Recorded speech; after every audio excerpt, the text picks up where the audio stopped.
Attorney General William Barr taking heat from Democrats on Capitol Hill this past week after refusing to testify before the House Judiciary Committee last Thursday over the proposed questioning format. Committee Chairman Jerry Nadler now threatening to hold Barr in contempt of Congress if he does not produce the full unredacted Mueller report by 9 a.m. Monday morning. Joining me right now is Congressman Jim Jordan of Ohio, ranking Republican on the House Oversight Committee. Congressman, it's always a pleasure to see you. Before we get into what took place last week in your committee, your reaction to what we just heard from Papadopoulos and Nunes. Well, I think the fundamental question is, was Joseph Mifsud working for Western intelligence? And if he was, that changes it all. Bill Barr has indicated he's going to get to the bottom of this, and it is important that we do find out how this all started. I always go back to this, Maria. January 3rd, 2017, then the highest-ranking official in the United States Congress, Senator Chuck Schumer, said this about President-elect Trump. He said, "You mess with the intelligence community, they have 6 ways from Sunday at getting back at you." And the question is, did that really play out? Was the intelligence community targeting the Trump campaign, targeting the Trump, then President-elect Trump and the Trump administration? Bill Barr wants to find out, and I think he's going to do it, and I applaud him for doing so. Yeah, that is key, because if we learn officially that Mifsud was actually working for the FBI, then we've got the evidence. It was all entrapment. It was all a plan. Yeah, but it's not just Mifsud. It's like what we've learned from the New York Times. This lady, Azra Turk, who's as a plant trying to set George Papadopoulos up. We already know about the dossier that was paid for by the Clinton campaign, taken to the secret court to get the warrant to spy on Carter Page, associate with the Trump campaign. We already know about all that. So spying, as Bill Barr said under oath, spying definitely occurred. The question is, was there a proper predicate? And it sure looks like there wasn't. I would also point people to, your viewers, to look at Emmett Flood's letter that he sent to the Attorney General last week, where he talks about this same fundamental issue. He says, in this great country, unelected people in the bureaucracy, in the executive branch, answer to the elected guy. They answer to the president, not the other way around. Right. And that is critical. When you take Chuck Schumer's statement and Emmett Flood's letter where he points out that point, this is scary, and this is why it's so important that Bill Barr and Michael Horowitz get to the bottom of this and report to the American people. That's right. And this is why I, from the beginning, have been saying this is not about Trump for me. This is not about the president. This is about America. This is about fairness. And I think it's so extraordinary that you have all these international intel agents, Britain, Australia, Italy, all reaching out to George Papadopoulos. And what about them reaching out, the London Center of Law reaching out to him on LinkedIn to get him a job so that they could watch him after he left the Carson campaign? Okay, let me switch gears. But here's some. How much were these people? How much did the United States taxpayers pay Christopher Steele? How much did the United States taxpayers pay this Azra Turk lady who was trying to set up Papadopoulos? How much were we paying Halper? All these are important questions that when we do get Bill Barr in front of our committee, I'm going to ask him, or I hope that his investigation will uncover and give us that information. So my sources are telling me this morning that Jerry Nadler is going to mark up a resolution this Wednesday to hold Bill Barr in contempt. Is that correct? Probably so, but I mean, who knows? These guys are bound and determined to go after the Attorney General, to go after President Trump, and not going to focus on what we need to do to help the country. So I think they're nervous about Bill Barr, because remember what he said 3 weeks ago in front of the Senate Finance Committee. He made 4 important points. First of all, he said spying did in fact take place. Second, he said there is a basis for his concern that the spying wasn't properly predicated. Third, he said there was a failure of leadership at the upper echelon of the FBI. We know that's for sure. Comey, McCabe, Baker, Strzok, Page. We know there was a failure of leadership there. And then fourth, he used 2 terms that I've never really heard before, and my guess is most Americans haven't. He used the term unauthorized surveillance, and he used the term political surveillance. So the Democrats are scared. And frankly, I think when we're talking about obstruction of justice, the real obstruction of justice is what Democrats are trying to do to the Attorney General. They're trying to stop him by all these things, this contempt and not having him come testify. They're trying to stop him from getting the answers that we just talked about. Yeah, but by the way, what you said a minute ago about Chuck Schumer saying, you know, the intel agencies will take 6 days to Sunday to get you back. Sally Yates said that, too, last year. Remember when she said, don't mess with John Brennan. John Brennan will get you back. And John Brennan was all over TV calling the president treasonous, peddling his former CIA director title. And when was John Brennan's name ever on a ballot? When was James Clapper's name on a ballot? Jim Comey, Andy McCabe, Jim Baker, Lisa Page, Peter Strzok, not one of them were on a ballot, but Donald Trump's name was, and he was elected president of the United States. And for them not to, just because they didn't like that and didn't like the fact that the American people picked this guy to be our commander-in-chief, they go after him? Hey, that is scary, and that's why Emmett Flood's letter, I would encourage every one of your viewers to read his letter where he lays this out, the leaking and the spy, all this, so important that we get to the bottom of this. And that's what scares the Democrats, and that's why they're targeting Attorney General Barr. Look, you had this group, this cabal of people running the intel agencies. They're running the world. You had them running, the FBI, the CIA, the NSA, and frankly, they didn't like Donald Trump's personality, Congressman. That's it. They didn't want him as president. It didn't matter to them that he was duly elected.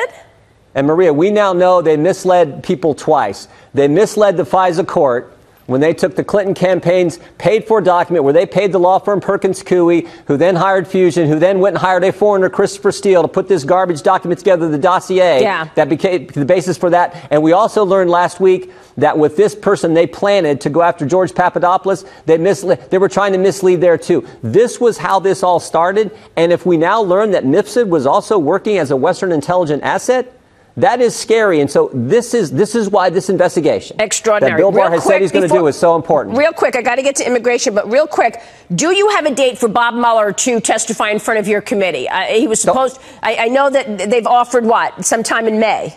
Yeah. I mean, that's up to Jerry Nadler. He's the chairman. Look, I said all along, if they want to bring in Bob Mueller, fine. I'll ask him questions. I've asked him questions before. That's fine. And if they bring him in, I think that's okay. Do you think we're going to get accountability for the FISA abuse and for this obstruction that has taken place? I do. I think Mr. Horowitz will have his report, as you know, sometime in the next 4 to 6 weeks is what he said.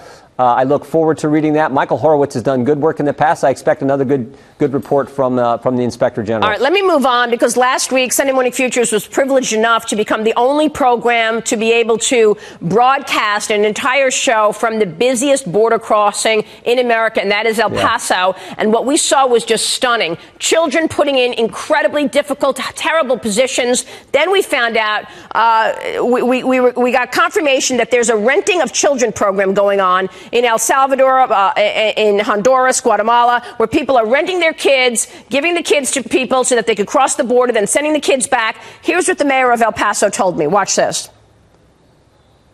The children are being put into very dangerous situations. And in some cases, they're informing me that we may have, I don't know how to phrase it, rental children, so to speak, that they're not necessarily the actual families, that they're bringing these children in. So there's human trafficking. There are some real serious issues that Congress needs to address. Is Congress going to address it? Unfortunately, I don't think the Democrats are going to work with us to do what everyone now knows in this country needs to be done. You need to build a border security wall, and you need to change our asylum laws. We have said the president has been clear on this. This is a crisis. Finally, now even some on the left are realizing it is, in fact, a crisis. The human trafficking problem, the gang problem, the drug problem, all those things. This is a crisis, but you have to do two fundamental things. Change the asylum law, build the border security wall. Those two things have to happen first, and the Democrats just don't want to go there because for them it's all about politics and it's all about going after the president. Because it's just going to give him another victory. Unbelievable. Congressman, it's good to see you this morning. Thanks very much. You bet. Thank you, Maria. Congressman Jim Jordan. It's interesting because Americans on the issue, there's a new CNN poll, by the way, 69% of Americans think Congress should investigate the origins of the DOJ inquiry into Russian meddling in the 2016 election. 76% Democrats, 69% independents, and 62% Republicans. So now people are sitting at home and saying, well, media, you fed us this story about it started as collusion for the longest time. And now we have questions as to, was there really a basis for this whole thing? What was the basis? Did Democrats misunderstand the question there? I think so. They just want more like, what else did Trump do? They see like election, They don't understand Russian. It's going to turn around on Barack Obama, maybe. They totally don't. Yeah, I think that is a product of our country has a couple of different conversations at the same time. They rarely intersect. If you watch that network that starts with C and ends with N, or you read this newspaper, apparently. No, I didn't. You wouldn't even know about the dossier. You wouldn't know about all the things that led to this. And so when it appears on the front page of the New York Times, there's a whole part of the country that's like, what's this dossier thing? What's this spying thing that Bill Barr was talking about? It was crazy 2 weeks ago. No, it's real. Yeah. A lot of Democratic voters, I will say, though, are so upset about this because they feel like Democrats are losing the election by focusing on this so much. And they are saying, they're sitting at home at their dinner tables and talking about dinner table issues and saying, why is my party not talking about this? Enough already. Stop talking about Trump. Stop talking about Mueller. Talk to me about healthcare. Talk to me about the economy. So they feel neglected. So they have turned on this investigation quite a bit, even within the Democratic base. They're saying enough of this. Talk about the issues so you can win the election. Yeah, I might have to turn on that channel just to see how they report on their own poll or go to an airport. You've seen it at the airport. I've seen you tweet about it. Oh, boy, don't get me started. But I will say, I mean, how do you even break that down? Yeah. It's well, look, Ari Fleischer made a really good point. Remember him, former White House press secretary, of course, on the Republican side. Here's what he's saying about all this spying. Quote, I have a hard time believing the FBI used covert techniques versus a presidential campaign without obtaining approval from above. Did Attorney General Loretta Lynch, the Democrat, remember? No. Did she or anyone else tell the Obama White House, is what he's saying? Who at the White House? Did Biden know? Did Obama know? This story is not over. So and again, he's a Republican, but think about it. How high up the chain did this go? Do you think it was just James Comey and Andrew McCabe going rogue? Maybe, maybe not. Think about how much time we spent talking about Trump Tower meetings. Did Trump whisper this, have the conversation about that? Yet the so-called mainstream media doesn't even want to discuss what the Obama White House may have known. And this is a huge implication for 2020. Joe Biden wants to be the commander-in-chief. He said there was not a whiff of scandal. Not a whiff of scandal, yet this is going on, and we don't know if he knew about it. And those folks in the rest of this town probably won't do much to find out. So here's Beto O'Rourke out on the stump, battling Joe Biden and the 20 other or so Democrats. And he's saying that Stacey Abrams basically won the race for governor in Georgia, even though she didn't. And she's out there on the stump with him. Listen. We've been raised to believe that it is invalid, in fact, it's uncouth to call the question. That if you want to run for office again, you've got to concede the election so that everyone knows you're a good sport. I'm not. I'm not a good sport when you tell me that because someone comes from another nation, that their humanity and their citizenship has to be in question every day of their life. We need automatic voter registration so that when you turn 18 years old, you are ready to go. We need same-day voter registration in this country. We need to end the practice of members of Congress choosing their voters. No more gerrymandering in the United States. And as President of the United States, if she's willing to do it, we will put Stacey Abrams in charge of this effort so that we get it done. So I didn't mean to imply they were together. I meant that they're together on this issue because she's saying, basically, I won. I should be the governor of Georgia. And Beto O'Rourke is then out on the stump saying, I would put her in charge of voting rights if I'm elected president. When she's saying, I won, I didn't lose, even though the votes actually were counted in the other direction. She also said, well, we're not going to ask you about that citizenship thing anymore. That's exactly what we're going to ask you if you come to this country. Did you come here legally or not? It's lunacy. And listen, she's frustrated. Fine. She can be frustrated. She lost a very close race. But again, it goes back to what Biden was talking about. It's the legitimacy of elections as opposed to just saying, hey, what's the next one? Maybe I'll make a better case next time and win. The Democrats do this thing where they create their own alternate reality, like, oh, I lost the election. Instead of acknowledging what actually happened, or just doesn't a phase of acceptance ever come into play for them? They create this alternate reality, and then they speak about it as if it's real, the same way that they create these alternate reality. Oh, Trump's a racist, Trump's anti-immigrant. It's all talk, but the problem is when you look at the results, like you were talking before about African-American unemployment, when you look at what he's actually wanted to accomplish on immigration and how he has separated legal versus illegal immigration and had two very separate conversations about those two things. The reality just doesn't match these Democrat fantastical talking points that just aren't rooted in any reality. Yeah, so people are going to realize that.